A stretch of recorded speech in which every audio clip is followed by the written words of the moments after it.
Hi friends, welcome to Nishi channel. ఈరోజు మన వీడియోలో సింపుల్గా టేస్టీగా 10-15 నిమిషాల్లో మిల్ మేకర్ పలావ్ని ఎలా చేసుకోవాలో చూపించబోతున్నాను. మనకి మార్నింగ్ లంచ్ బాక్స్లోకైనా లేదా బయటికి వెళ్ళినప్పుడైనా సరే ఇలా సింపుల్గా కుక్కర్లో 10-15 నిమిషాల్లో చేసుకోవచ్చు. మరి ఆలస్యం చేయకుండా సింపుల్గా టేస్టీగా మిల్ మేకర్ పలావ్ని ఎలా చేసుకోవాలో చూద్దాం.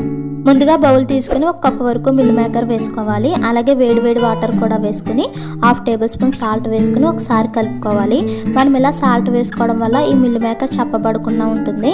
అందుకని సాల్ట్ వేసుకుని ఒకసారి కలుపుకొని 2 నిమిషాల పాటు పక్కన పెట్టుకోవాలి. ఇప్పుడు మరొక బౌల్ తీసుకుని 1 గ్లాస్ వరకు బాస్మతి రైస్ తీసుకోవాలి. మన దగ్గర ఈ రైస్ లేదంటే కనుక నార్మల్ రైస్తో అయినా చేసుకోవచ్చు. అలాగే వాటర్ వేసుకుని 2 టైమ్స్ వాష్ చేసుకుని తీసుకోవాలి. ఇప్పుడు ఈ రైస్లో కొన్ని వాటర్ వేసుకుని పక్కన పెట్టుకోవాలి. ఇప్పుడు గ్యాస్ పై కుక్కర్ ప్యాన్ పెట్టి 2 టేబుల్ స్పూన్ నెయ్యి, 2 టేబుల్ స్పూన్ ఆయిల్ వేసుకోవాలి. మనకు కావాలంటే పూర్తిగా నెయ్యితో అయినా చేసుకోవచ్చు లేదా ఆయిల్తో అయినా చేసుకోవచ్చు. ఇవి హీట్ ఎక్కిన తర్వాత కొన్ని మసాలా స్పైసెస్ వేసుకోవాలి. 1 బిర్యానీ ఆకు, 3 యాలకులు, 5 లవంగాలు, 1 దాల్చిన చెక్క ముక్క, 1 మరాఠీ పువ్వు, 1 జాంపత్రి, 1 8 లేదా 9 మిరియాలు వేసుకుని లైట్గా ఫ్రై చేసుకోవాలి.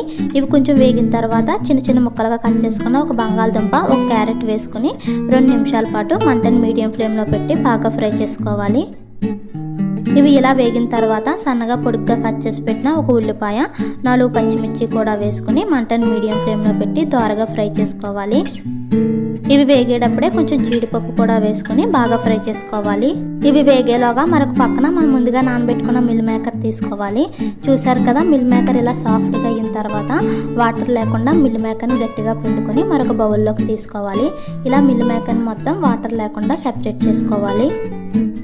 ఇలా ఉల్లిపాయ బాగా ఫ్రై అయిన తర్వాత 1 టేబుల్ స్పూన్ అల్లం వెల్లుల్లి పేస్ట్, 1/2 టేబుల్ స్పూన్ పసుపు వేసుకుని పచ్చివాసన పోయేంత వరకు బాగా ఫ్రై చేసుకోవాలి. ఇలా 1-2 నిమిషాలు వేగిన తర్వాత మనం ముందుగా తీసుకున్న మిల్ మేకర్ వేసుకుని మరో 2 నిమిషాల పాటు బాగా కలుపుకుంటూ ఫ్రై చేసుకోవాలి. ఇది వేగేటప్పుడే సన్నగా తరిగిన కొంచెం కొత్తిమీరని కూడా వేసుకుని బాగా ఫ్రై చేసుకోవాలి. ఇలా వేగిన తర్వాత మనం ముందుగా వాష్ చేసుకున్న రైస్ని తీసుకుని వేసుకోవాలి. రైస్లో వాటర్ వేయకుండా ఓన్లీ రైస్ని మాత్రమే వేసుకోవాలి. ఇలా రైస్ని వేసిన తర్వాత మరొకసారి కలుపుకోవాలి. మనం ఎక్కువ కలుపుకూడదు, అలా కలిపితే ఈ రైస్ విరిగిపోతుంది. అందుకని లైట్గా ఒకసారి కలుపుకోవాలి. ఇది మొత్తం కలిసిన తర్వాత 2 గ్లాసుల వరకు వాటర్ వేసుకోవాలి. మనం ఏ గ్లాస్తో అయితే రైస్ని తీసుకున్నామో అదే గ్లాస్తో 2 గ్లాసుల వరకు వాటర్ తీసుకోవాలి. మనం ఇలాగ కొలుచుకుని తీసుకుంటే కనుక పలావ్ బాగా కుదురుతుంది. అలాగే ఈ రైస్ కూడా పొడిగా ఉంటుంది. ఇలా 2 గ్లాసుల వరకు వాటర్ వేసుకున్న తర్వాత రుచికి సరిపడిన సాల్ట్ వేసుకోవాలి. ఇలా సాల్ట్ వేసాక మరొకసారి మొత్తం కలిసేలా కలుపుకోవాలి. ఇది కలిసిన తర్వాత మూత పెట్టుకుని మంటను మీడియం ఫ్లేమ్లో పెట్టి 2 విజిల్లు వచ్చేంత వరకు ఉడికించుకోవాలి.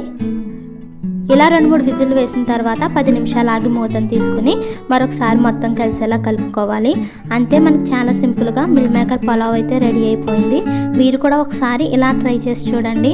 మనకి లంచ్ బాక్స్లోకైనా లేదా బయటికి వెళ్ళినప్పుడైనా సరే ఇలా సింపుల్గా 10-15 నిమిషాల్లో చేసుకోవచ్చు. ఈ వీడియో మీకు కూడా నచ్చినట్లయితే ప్లీజ్ లైక్ చేయండి, షేర్ చేయండి, సబ్స్క్రైబ్ చేసి పక్కనే ఉన్న బెల్ బటన్ని క్లిక్ చేయండి. Thank you for watching.